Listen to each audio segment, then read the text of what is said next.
வணக்கம்.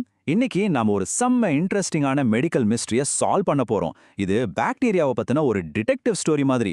ஒரு சிம்பிளான கலர் எப்படி ஒருத்தரோட உயிரை காப்பாத்த முடியும்னு நீங்க என்னைக்காவது யோசிச்சிருக்கீங்களா? சரி வாங்க இந்த மர்மத்துக்குள்ள போகலாம். நம்ம இன்வெஸ்டிகேஷன்ல முதல் க்ளூவே இந்த கேள்விதான். அந்த பாக்டீரியா பர்பிளா இல்ல பிங்கா? இது பார்க்க ரொம்ப சாதாரண கேள்வியா இருக்கலாம், ஆனா இதுக்கு பின்னாடி ஒரு பெரிய ரகசியமே அடங்கியிருக்கு. ஆமாங்க, நீங்க கேட்டது கரெக்ட் தான். இந்த சிம்பிளான கலர் வித்தியாசம் ஒரு இன்ஃபெக்ஷனுக்கு என்ன ட்ரீட்மெண்ட் கொடுக்கணும்னு தீர்மானிக்கிறதுல ஒரு முக்கியமான பங்கு வகிக்குது. சொல்லப்போனா சில சமயம் இது ஒருத்தரோட உயிரையே காப்பாத்தக்கூடிய விஷயம். சரி, இப்ப நம்மளோட ரெண்டு மெயின் சஸ்பெக்ட்ஸ் யாருன்னு பார்க்கலாம். இந்த முழு மர்மத்தோட திறவுகோலே பாக்டீரியாவோட பாதுகாப்பு கவசம், அதாவது அதோட செல் சுவர்ல தான் இருக்கு. இங்க பாருங்க, இதுல தான் நம்ம ரெண்டு சஸ்பெக்ட்ஸுக்கும் இருக்கிற முக்கியமான வித்தியாசம் தெரியுது. ரெண்டுக்குமே உள்ள ஒரு பிளாஸ்மா மெம்பரேன் இருக்கு. ஆனா கிராம் பாசிட்டிவ் பாக்டீரியாவோட செல் சுவர் ஒரு தடிமனான கோட்டை சுவர் மாதிரி இருக்கு. ஆனா கிராம் நெகட்டிவ் பாக்டீரியா இருக்கே, அதுக்கு மெல்லிசான சுவர் தான். ஆனா அதுக்கு வெளியில எக்ஸ்ட்ராவா ஒரு பாதுகாப்பு லேயர் இருக்கு. இந்த எக்ஸ்ட்ரா லேயர் தான் எல்லா வித்தியாசத்தையும் உண்டாக்குது. அப்போ இந்த செல் சுவர் எதால ஆனது? அதுதான் இந்த பெப்டிடோகிளைகான். இது ஒரு வல மாதிரி பின்னப்பட்ட ஒரு அமைப்புன்னு வச்சுக்கோங்களேன். இதுதான் பாக்டீரியாவுக்கு ஷேப்பையும் ஒரு கவச மாதிரி ஸ்ட்ரென்த்தையும் கொடுக்குது. இந்த வல எவ்வளவு தடிமனா இருக்குங்கிறது தான் நம்ம கேஸ்ல ரொம்ப முக்கியமான க்ளூ. இந்த பாக்டீரியாங்களோட உண்மையான அடையாளம் என்னன்னு கண்டுபிடிக்க நாம ஒரு கெமிக்கல் இன்டராக்ஷன் பண்ண போறோம். இதுக்கு பேரு தான் கிராம்ஸ்டெயின் டெஸ்ட். இதுல மொத்தம் 4 ஸ்டெப்ஸ் இருக்கு. இந்த இன்வெஸ்டிகேஷன்ல 4 முக்கியமான ஸ்டெப்ஸ் இருக்கு. முதல்ல கிறிஸ்டல் வயலட்னு ஒரு ஊதா கலர் டையை யூஸ் பண்ணுவோம். அடுத்து அயோடின் வச்சு அந்த கலரை லாக் பண்ணுவோம். அதுக்கப்புறம் தான் கதையில ட்விஸ்டே, ஆல்கஹால் வாஷ். கடைசியா சாஃப்ரனின்னு ஒரு பிங்க் கலர் டையை வச்சு உண்மையை கண்டுபிடிக்க போறோம். வாங்க ஒவ்வொரு ஸ்டெப்பா என்ன நடக்குதுன்னு பார்க்கலாம்.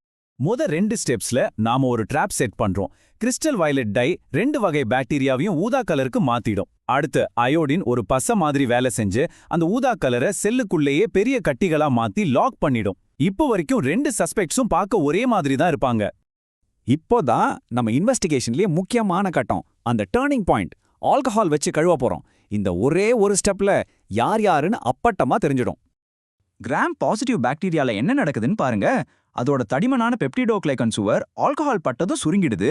அதனால உள்ள இருக்கிற அந்த பெரிய ஊதா கலர் கட்டிகளால வெளியே வரவே முடியல, உள்ளேயே மாட்டிக்குது.